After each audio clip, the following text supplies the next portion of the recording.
Hey everyone, it's Sherry from the blog ourlifehomeschooling.com, where I share homeschooling encouragement for everyday moms. I'm going to be talking today about how to homeschool with an infant. If you're new to my channel, my name is Sherry. I am a former public school teacher turned homeschool mom. I am married to my high school sweetheart, Nelson. We've been married for 22 years. I'm a mom to 10 kids. I love encouraging other homeschool moms on my YouTube channel and on the blog ourlifehomeschooling.com. This is our newest little addition, Benjamin, and we are in the thick of homeschooling with an infant. In fact, I was thinking about it this week and I realized that we have homeschooled with an infant 6 times. So we've brought a baby home, brought 6 babies home right in the middle of our homeschooling years. The tips that I'm going to share with you are not things that I have come up with on the fly and just put into a blog post. These are things that I have learned from doing this several times, and especially from just being in the thick of it like we are right now. One thing that is unique to homeschool moms is that a lot of people have a baby, but when they bring that baby home, they have other children that are in school. So as a homeschool mom, you have an infant and you still have all your children around you, which I think makes for a unique situation. I think one of the first things to consider is, should you continue homeschooling or should you take a break when you have a new baby in the house? My rule of thumb is this: if you have more dependent kids in your house than you have independent kids, then I think you should take a complete break. This is what I did when our kids were all little. So for example, if you have maybe a 3rd grader who you would say would be pretty independent, but you also have a 1st grader, a preschooler, and an infant, then your dependent kids are outweighing your independent kids. And I think it would be really beneficial to just stop for a little bit and just continue with your regular routine. The one thing that I did try to do when I was in this phase with younger kids was I tried to read to them every day. Spend a little bit of time reading, getting outside, and otherwise we took a break. It was just way too much for us to continue with school. However, if your independent kids outnumber your dependents, so say for example you have a 7th, a 5th, a 3rd grader, a kindergartner, and an infant, then your older kids are probably able to follow a checklist. They're able to take some initiative and get things started on their own. You're probably more of a facilitator in their schoolwork than you are teaching them the foundations of reading and writing. And in that case, I do feel like school gives them just enough structure, especially if you hold it loosely. School gives them enough structure to be able to have something to get their day started, to give them some routine, which can be really helpful for older kids. For me, it's more exhausting when older kids have nothing to do and they're just home and, just kind of staring at the walls. And I think it's just helpful to have older kids have a little bit of structure. And continuing with school for them gives them enough of that structure and routine. Another option would be to allow your independent kids to continue with their schoolwork and your younger kids, your dependent kids, to take a break. I think this could work very well as long as you can be really flexible and you're not trying to do everything that you normally do in a school day. A dependent kid for me would be a child that is not reading on their own, not writing on their own, still learning the foundations of math. And an independent child would be one that has learned all those things, is able to follow a checklist to basically complete a lot of their schoolwork on their own and just bring things to you as they need help. Another thing that I think is really important and is something that I don't hear talked about all that much is communicating with your spouse. Having a new baby is a big change for everyone. It's also a big change in your marriage. There's just a lot of things that are happening.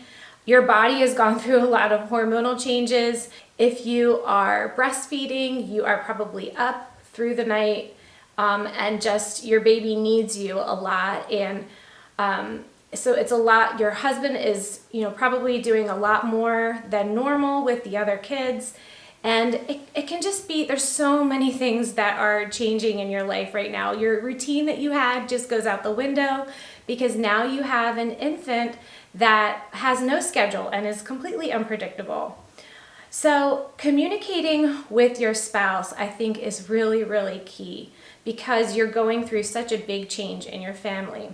And I'll tell you a little story about us. When we had our first child, my husband and I both tell this story. It was such a big change. We had waited 5 years to have kids, and this baby was just overnight a big change for both of us. The very first night we were in the hospital, I was up most of the night with him. I was so exhausted. He was fussy. I had no idea what I was doing. And I think it was about 4 in the morning. My husband had been sleeping on the sofa beside the bed the whole night in the hospital room. And it was 4 o'clock in the morning and I hit my breaking point. And I went over and I just nudged him and woke him up and said, "Can you please take him just for an hour or two so I can just get some sleep?"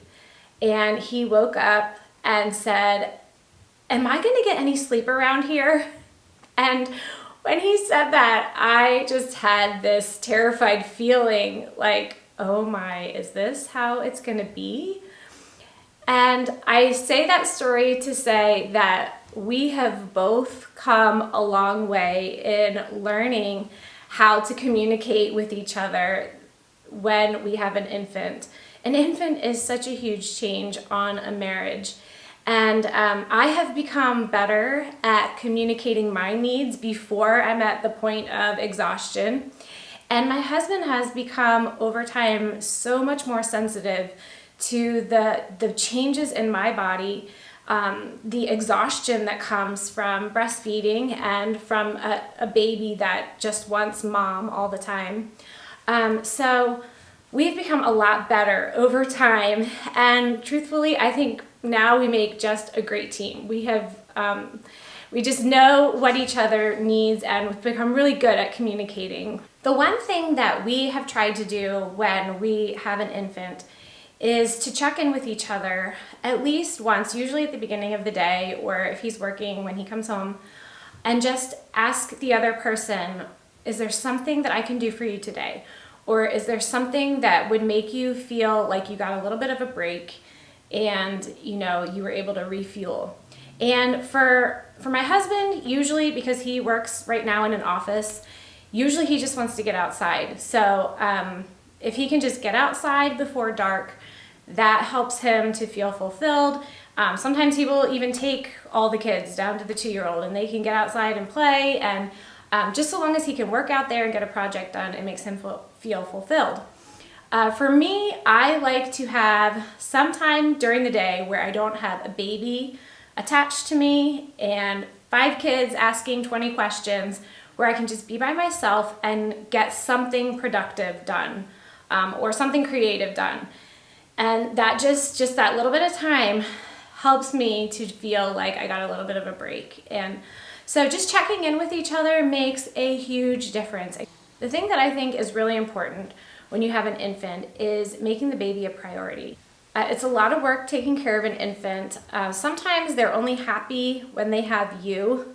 So I found that wearing the baby is really helpful for me. It gives me hands-free, I can get a lot of things done. I don't wear the baby all the time, but if he won't be consoled and I'm trying to get some things accomplished, it's really helpful. I also have my other kids hold the baby.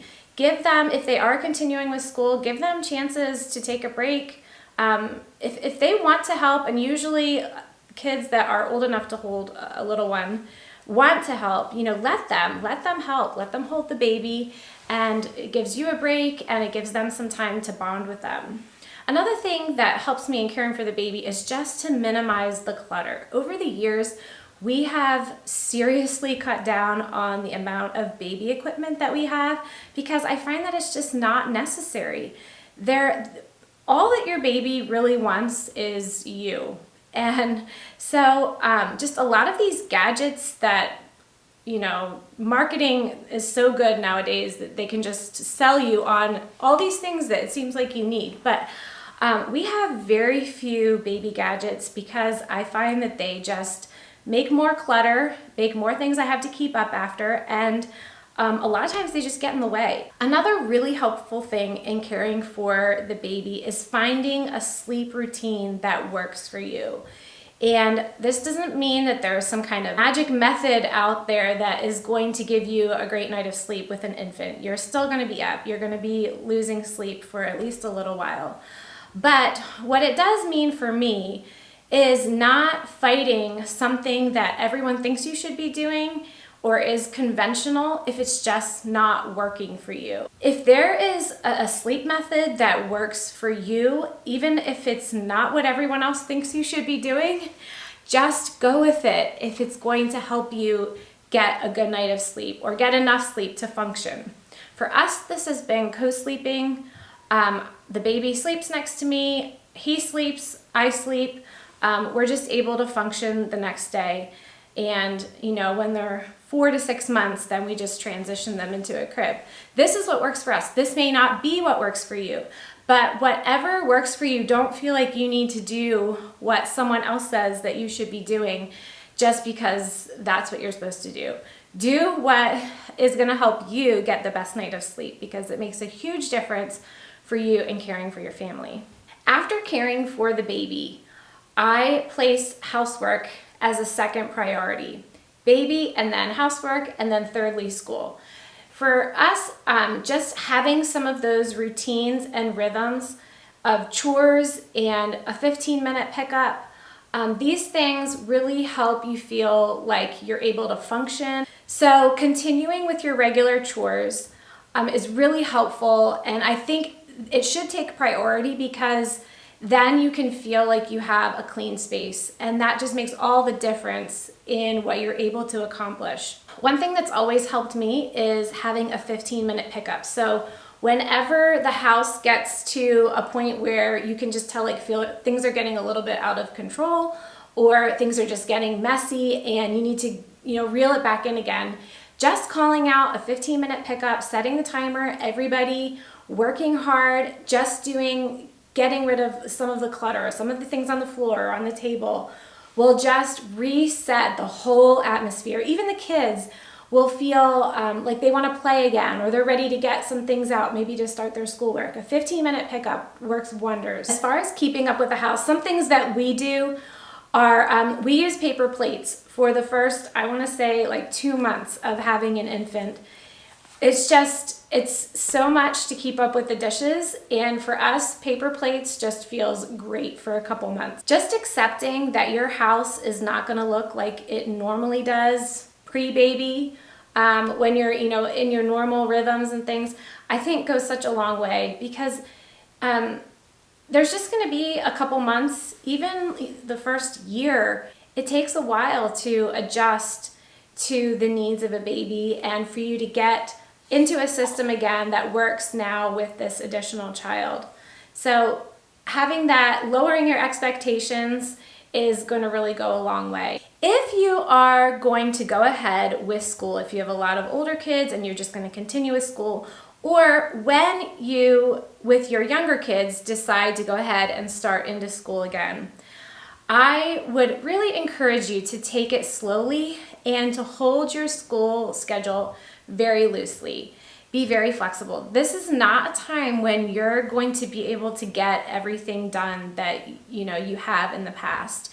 In fact, you're probably going to feel behind, and that is really okay. I can say this with confidence because I've been homeschooling long enough that we've gone through periods of having an infant where I am afraid the kids are getting behind, we're not doing as much, and then just to realize maybe 8 months later, when the baby's in a good rhythm and a good routine and it's the middle of winter, that we are getting twice as much done and the kids are not at all behind. So if you can just start your school being flexible and accepting that you're not going to get everything done, I think it's going to really help you have a smooth transition. One thing that I have found to be just something that covers everything is reading. Reading covers a multitude of sins, I like to say, because there are times when we may have a day where it feels like a flop. We can hardly get the house cleaned up, and then we're trying to do school. But if I spend a little bit of time reading to everyone, we actually accomplish a lot. We go places, we learn new concepts, we hear new words. So reading is going to make up for any gaps that you feel like you're not getting to in this temporary time where your infant is so little and so needy. Some things that have helped me when we do school is to nurse the baby while my young readers, the kids that are learning to read, let them read to me while I'm nursing the baby, or I will sometimes do my read aloud while I'm nursing the baby. I also think it's really important as a mom to take care of yourself. When you have a new baby, you are at the mercy of your baby's schedule, and it can be so exhausting. Taking time to rest, getting enough water, going outside, even if it's just for 5 minutes a day, the fresh air and sunshine just works wonders for your spirit. For me, if I can get out and get a walk, it can be a really short walk, but just looking around, it changes my perspective, and I come back feeling refreshed and refueled. I often listen to the Bible app when I have an infant because it's hard for me to spend time reading the Bible. I don't get a lot of time to myself. I'm sure if you're a mom of an infant, you can relate. You're pretty much meeting needs for a lot of the day. So listening to the Bible app helps get God's word into me and just reminds me of that perspective that I'm doing eternal work. I am investing in something that is going to outlive me, and that I'm doing it in the Lord's strength. The very most important thing about homeschooling with an infant, in my opinion, is having the right perspective. Your infant is small for such a short time, and I think the more kids you have, the more you realize this, and you're able to be more flexible and to accept that things are, may seem chaotic, but you know that it's just going to be for such a short time. You are taking care of your child during the most critical days of his or her life. The first month, the first 2 months of their life they're so fragile, and they need you. They really do need you. So just keeping your new little one first and keeping them a priority and remembering this is temporary, and it's a privilege and a gift to welcome a new child into your family. I hope this has been helpful for you. Thank you for listening in. Have a great day.